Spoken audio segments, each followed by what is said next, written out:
नमस्कार दोस्तों। त्रिशूल टीवी में आप सबका बहुत बहुत स्वागत है। आज की कड़ी में हम बात करेंगे शादी के 7 वचन के महत्व की, जो कि एक पति अपने पत्नी को देता है। और ये भी बताएंगे कि पत्नी पति के बाईं ओर ही क्यों बैठी है। तो चलिए शुरू करते हैं। सनातन धर्म की परंपरा के मुताबिक विवाह संस्कार के दौरान वरवधू के फेरे होते हैं और फेरों के दौरान भावी पति पत्नी एक दूसरे को 7 वचन देते हैं। 7 फेरों को सप्तपदी भी कहा गया है। इन 7 फेरों को पति पत्नी को जिंदगी भर निभाना होता है। मान्यताओं के अनुसार 7 फेरे किसी हिंदू विवाह की स्थिरता का मुख्य स्तंभ होते हैं। होने वाले वरवधू के साथ कई अन्य लोग ऐसे हैं जिनके मन में ये सवाल आता है कि आखिर 7 फेरे ही क्यों लिए जाते हैं। अगर आपके मन में भी सवाल आता है तो हम आपको इसका जवाब देंगे। मान्यताओं के अनुसार मानव जीवन के लिए 7 की संख्या बहुत विशिष्ट मानी गई है। अगर आप भारतीय संस्कृति पर ध्यान देंगे तो आपको मालूम चलेगा कि भारतीय संस्कृति में संगीत के 7 सुर, इंद्रधनुष के 7 रंग, 7 ग्रह, 7 तल, 7 समुद्र, 7 ऋषि, सप्तलोक, 7 चक्र, सूर्य के 7 घोड़े, सप्तरश्मि, सप्त धातु, सप्तपुरी, 7 तारे, सप्त द्वीप, 7 दिन, मंदिर या मूर्ति की 7 परिक्रमा आदि का उल्लेख किया गया है। यही वजह है कि हिंदू विवाह में फेरों की संख्या भी 7 है। चलिए अब जानते हैं कि पत्नी वामांग क्यों।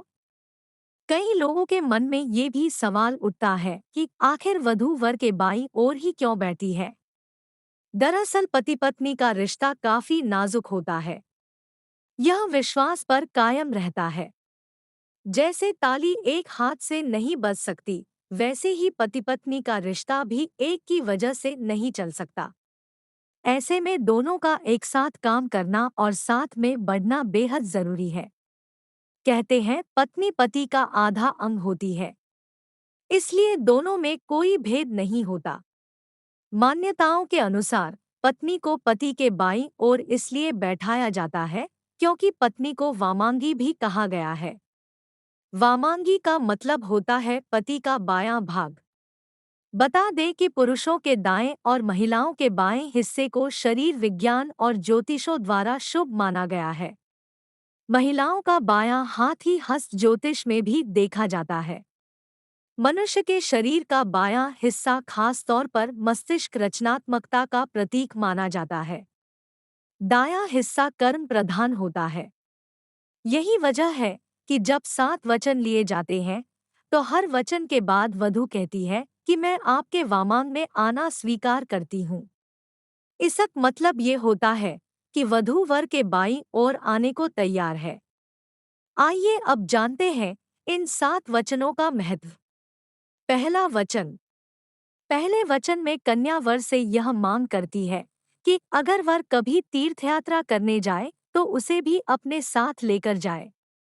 अगर वर कोई व्रत उपवास या अन्य धार्मिक कार्य करे तो आज की भांति ही उसे बाईं ओर बिठाए। फिर कन्या वर से पूछती है कि अगर उसे यह स्वीकार है तो वो उनके वामांग में आना स्वीकार करती है। दूसरा वचन। दूसरे वचन में वधू वर से वचन लेती है कि जिस तरह वर अपने माता पिता का सम्मान करते हैं, वैसे ही वो उनके भी माता पिता का सम्मान करेंगे और परिवार की मर्यादा के अनुसार धर्मानुष्ठान करते हुए ईश्वर के भक्त बने रहेंगे। अगर आपको ये स्वीकार है तो मैं आपके वामांग में आना स्वीकार करती हूँ। तीसरा वचन। कन्या तीसरे वचन में कहती है कि वर उसे वचन दे कि जीवन की तीनों अवस्थाओं युवावस्था, प्रौढ़ावस्था, वृद्धावस्था में वर उसका पालन करता रहे। अगर वह इसे स्वीकार करता है तो कन्या उसके वामांग में आना स्वीकार करती है। चौथा वचन। वधू चौथे वचन में ये कहती है कि अब आप विवाह के बंधन में बंधने जा रहे हैं, तो ऐसे में परिवार की सभी आवश्यकताओं की पूर्ति का पूरा दायित्व आपके कंधों पर होगा। अगर आप इस भार को संभालने में सक्षम हैं और इसे वहन करने की प्रतिज्ञा आप लेते हैं, तो मैं आपके वामांग में आना स्वीकार करती हूँ। पांचवा वचन। अपने होने वाले वर से कन्या परिवार को सुखी बनाए रखने के लिए पांचवा वचन लेती है, जिसमें वो कहती है कि अपने घर के कार्यों में, विवाह आदि लेन देन और किसी अन्य चीज पर खर्चा करते समय अगर आप मेरी भी राय लिया करेंगे तो मैं आपके वामांग में आना स्वीकार करती हूँ। छठा वचन। कन्या छठवें वचन में कहती है कि अगर मैं किसी समय अपनी सहेलियों या अन्य महिलाओं के साथ बैठी रहूं तो आप किसी के सामने किसी भी वजह को लेकर मेरा अपमान नहीं करेंगे। इसके अलावा आप अपने आप को जुआ या किसी अन्य प्रकार की बुराइयों से दूर रखेंगे। अगर आप यह मानते हैं तो ही मैं आपके वामांग में आना स्वीकार करती हूँ।